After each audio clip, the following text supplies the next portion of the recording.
मणिकर्णिका घाट में बहुत सारे रहस्य हैं और उनमें से एक रहस्य जो है ये इस मंदिर का है। ये रत्नेश्वर महादेव मंदिर है एंड इसकी बनावट कुछ इस तरह से है और ये ऐसी जगह बनाया गया है कि साल में बहुत सारे महीने ऐसे हैं जब ये पानी में डूबा हुआ रहता है। इसकी जो है ये पानी का स्तर जब बहुत ही नीचे जाता है तब ये मंदिर प्रकट होता है, तब पंडित जी इसकी पूजा पाठ करते हैं। अभी भी आप देख रहे हो कि इसकी मरम्मत चल रही है, तो कुछ ही दिनों में जो है पानी का स्तर नीचे चला जाएगा और फिर जो है मंदिर में पूजा अर्चना शुरू हो जाएगी और ये सिर्फ कुछ महीनों के लिए चलेगा। जैसे ही पानी का स्तर फिर से ऊपर आता है मंदिर फिर डूब जाएगा। दूसरा, आपने ये नोटिस किया होगा, ये एक तरफ झुकाव है इस मंदिर का। इसके पीछे भी एक रहस्य है। किसी को एग्जैक्टली ये नहीं पता कि ये झुकाव क्यों है, क्या ये जानबूझ के डाला गया है या फिर ये अनजाने में हुआ है। और एक बात, यहाँ पर बिजली चमकी थी कुछ साल पहले, तो कुछ पत्थर यहाँ से इस मंदिर के शिखर से गिरे हुए थे। मणिकर्णिका घाट पे दूसरा रहस्य ये है कि सामने जो है एक दत्तात्रेय मंदिर है। अब दत्तात्रेय भगवान जो है महाराष्ट्र में पूजे जाते हैं, तो ये मंदिर जो है ग्वालियर स्टेट ने बनाया हुआ है। मणिकर्णिका घाट पे पूजा पाठ भी बहुत संख्या में होती है। यहाँ पर पूरे देश भर से और ना कि देश भर से बट पूरी दुनिया भर से लोग आते हैं अपना पिंडदान और बाकी सारी पूजा पाठ करने के लिए। तो यहाँ पर श्रद्धालुओं की बहुत भीड़ होती है। प्लस मणिकर्णिका घाट एक क्रिमेशन ग्राउंड भी है जहाँ पर चिताएं 24 घंटे चलते रहती हैं। मणिकर्णिका घाट दशाश्वमेध घाट के जैसे ही मराठाओं ने बनाया हुआ है, इसका जो लास्ट कंस्ट्रक्शन है। एंड ये है सिंधिया घाट, जो अगेन एक मराठा फैमिली ने बनाया हुआ है, ग्वालियर। आप लोगों को द ग्रेट मराठा सीरियल से याद आएगा। यहाँ से आगे का एरिया जो है ये मराठाओं का बनाया गया अलग अलग मराठाओं के बनाए गए अलग अलग घाट है। और सिंधिया घाट पे जो है गंगा स्नान करने वालों की भीड़ बहुत होती है, जैसे आप यहाँ देख सकते हो। कोई मायने में हम ये भी कह सकते हैं कि यहाँ पर जो है दशाश्वमेध घाट से ज़्यादा लोग जो है गंगा स्नान करने आ रहे हैं। और यहाँ से जैसा मैंने बताया कई सारे महत्वपूर्ण प्राचीन घाट हैं, जिसमें एक घाट अभी हमारे सामने आएगा, वो है पंचगंगा घाट। पंचगंगा घाट के पास जो दूसरा एक इम्पॉर्टेंट सेंटर है, जो प्लेस ऑफ वर्शिप है, वो है बिंदु माधव मंदिर। अब बिंदु माधव मंदिर की उसका एक डार्क इतिहास है। जो ओरिजिनल बिंदु माधव मंदिर है उसको औरंगजेब ने तोड़ा था और उसकी जगह पर उन्होंने आलमगिरी मस्जिद बनाई, जो उन्होंने खुद के नाम पे कर दी। आलमगिरी मतलब एम्परर ऑफ द वर्ल्ड। और फिर उसके बाद लोगों ने जो है उसी के निकट दूसरा एक मंदिर बना के वहाँ पर पूजा पाठ शुरू कर लिया। आलमगिरी मस्जिद में अभी भी आप अगर जाओगे तो वहाँ देखोगे कि जो है मस्जिद को जो है पूरे नए सिरे से नहीं बनाया गया है। एग्जिस्टिंग बिल्डिंग को थोड़ा सा मॉडिफिकेशन करके उसको मंदिर का रूप दिया है। ये है गंगा महल घाट, इसी के साथ साथ सटा हुआ भोसले घाट है। ये उस भोसले घाट की ऊंची ऊंची पिलर्स हैं। आप इमेजिन कर सकते हो इस घाट को बनाने के लिए कितना इंजीनियरिंग इसमें गया होगा उन दिनों। कम से कम ये कहते हैं कि 1800 के पहले बना हुआ है। इसका मतलब कम से कम 200 साल पुराना है ये कंस्ट्रक्शन। यहाँ से आगे एक दो दिलचस्प चीज़ें आती है, लेकिन उसके पहले आप जो है डिस्टेंस में ये देख सकते हो कि आलमगिरी मस्जिद की जो डोम्स आपको अभी दिखाई देंगे।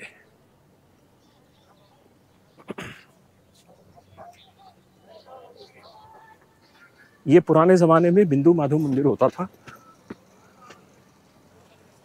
ओके, ये है इस एरिया का स्पेशल अट्रैक्शन, गुलेरिया कोठी। ये एक रेस्टोरेंट है नीचे और ऊपर एक होटल है। एंड ये बहुत ही बढ़िया कैफ़े है जिसका आप आनंद जो है यहाँ पर हॉल्ट करके चाय वगैरह पी सकते हो। दूसरा ये है गणेश घाट, जहाँ पर एक गणेश मंदिर है। उस मंदिर के नाम पे घाट बना हुआ है, और उसके साथ साथ एक मेहता घाट भी है। ये जो घाट सीरीज़ है, अगेन यहाँ पर पूरा जो घाट सीरीज़ है, ये घाट सीरीज़ जो है ये मराठाओं का है।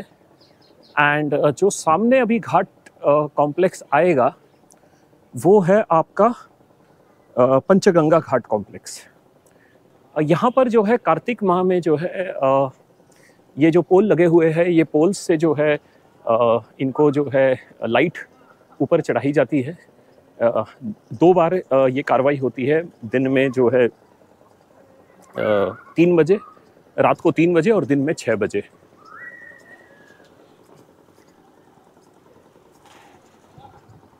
यहाँ से आपको जो है आलमगिरी मस्जिद बड़े क्लियरली दिखाई देगी। ये आलमगिरी मस्जिद जो है उस डायरेक्शन में फेस कर रही है।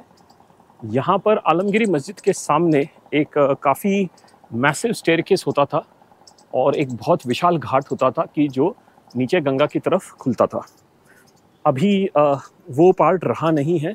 इनफैक्ट उस पार्ट के ऊपर सामने जो है सीढ़ियों पे काफ़ी घर और मकान बन गए हैं, जिसमें से कुछ मठ है, कुछ प्राइवेट रेसिडेंस है, कुछ मंदिर है।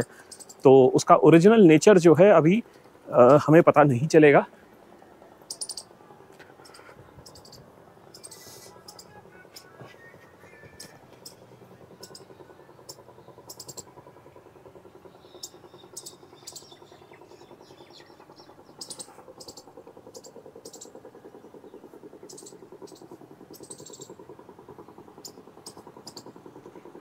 यहाँ से हम देख सकते हैं और अंदाज़ा लगा सकते हैं कि कितना भव्य और विशाल जो है बिंदु माधव मंदिर होगा यहाँ पर। एंड ये मंदिर का डायरेक्शन जैसे मैंने बताया, ये सामने की तरफ फेस कर रहा है। तो ये है पंचगंगा घाट। अभी थोड़ी देर में हम वहाँ पर आएंगे और पहले वहाँ से हम लोग यहाँ से कुछ क्योंकि सन की डायरेक्शन बहुत ही बढ़िया है, हम थोड़े से फोटोग्राफ भी लेंगे। हम अभी पंचगंगा घाट के पास है और यहाँ पर मैंने एक बहुत ही दिलचस्प चीज़ देखी है। एक तो ये सारे बोट्स जो है, इसमें से ये वाला बोट जो है, ये इसमें कोई मशीन नहीं है, तो ये एक मैनुअल बोट है। और वो एक सामने एक बहुत ही पुराना डबल डेकर बोट है। ये इसकी बनावट से, इसके पेंटिंग से और इसके पूरे ढांचे से ये लग रहा है कि ये किसी ज़माने में एक डबल डेकर बोट हुआ करती थी। अच्छे से इसको डेकोरेट किया हुआ है। इसकी वुड कार्विंग्स वगैरह बहुत बढ़िया है। अब पता नहीं, ये सिर्फ एंकर पे लगी हुई है और यहाँ पर शायद ही कोई इसको इस्तेमाल करता होगा। अब हम चलते हैं पंचगंगा घाट की तरफ और यहाँ पर एक बहुत ही स्पेशल अट्रैक्शन है। वो अट्रैक्शन मैं आपको ले चलूँगा। अभी ये जो है, ये मंदिर जो आप देख रहे हो, जो अभी अच्छी तरह से बिल्कुल बाहर निकला नहीं है, ये मंदिर जो है अभी, इसका मतलब यहाँ से सीढ़ियाँ नीचे और ओपन होने वाली है और ये इसका साफ सफाई का काम चल रहा है।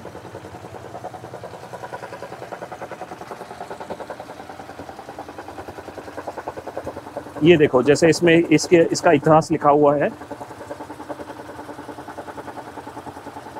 तो बालाजी चिन्माजी जटार जो है, ये एक दीवान थे ग्वालियर स्टेट में, जिन्होंने 19वीं सदी मतलब 1800 में ये घाट बनाया हुआ है। सो जैसे मैंने बताया, उस दशाश्वमेध घाट के साथ साथ जो अहिल्याबाई घाट था, वहाँ से लेकर ये पूरा जो घाट कॉम्प्लेक्स है, ये मराठाओं ने बनाया हुआ है।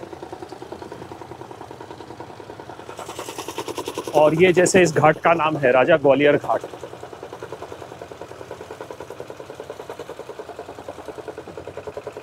और ये वो बम्बू के जो पोल लगे हुए हैं, इसके अंदर लाइट लोग जलाते हैं यहाँ पर। ये चीज़ जो है अभी बाकी घाटों पे भी शुरू हो गई है, लेकिन इसकी सबसे ज़्यादा मात्रा जो है आपको पंचगंगा घाट पे दिखेगी।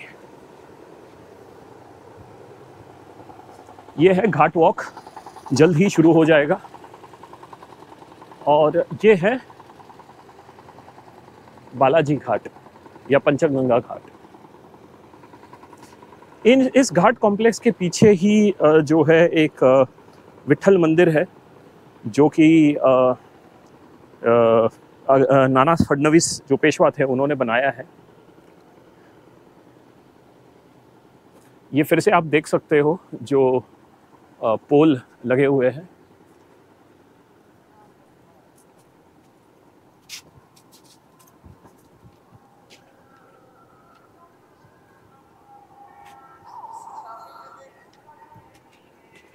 सो ये है आलमगिरी मस्जिद और उसके बगल में एक दूसरा एक कॉम्प्लेक्स है और ये पंचगंगा घाट है। तो ये जो आलमगिरी मस्जिद है उसके सामने जो है जो एरिया जो पुराने फ़ोटोज़ में है वो कहता है कि ये जो है यहाँ पर पूरी सीढ़ियाँ हैं और यहाँ पर कोई स्ट्रक्चर नहीं है। तो इसका मतलब ज़ाहिर ये है कि ये स्ट्रक्चर जो है बाद में बना हुआ है और ये जो पत्थर का जो स्ट्रक्चर है ये स्ट्रक्चर हो सकता है कि उस ज़माने का हो जहाँ पर ये जिस टाइम ये आलमगिरी मस्जिद बनाई गई थी।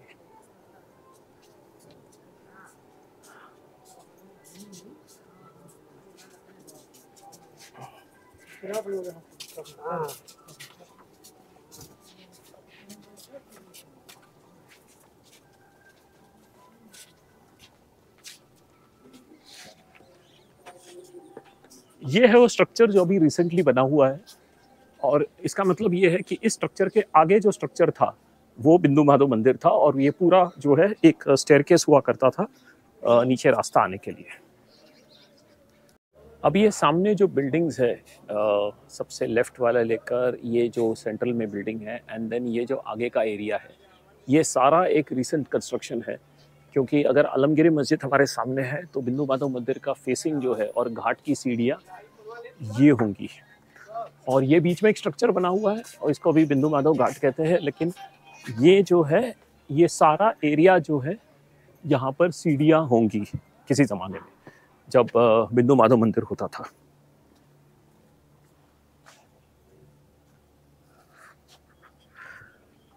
यहाँ पर लिखा हुआ है कि नारायण दीक्षित जो एक मंत्री थे पेशवे के टाइम पर, उन्होंने ये बनाया हुआ है घाट।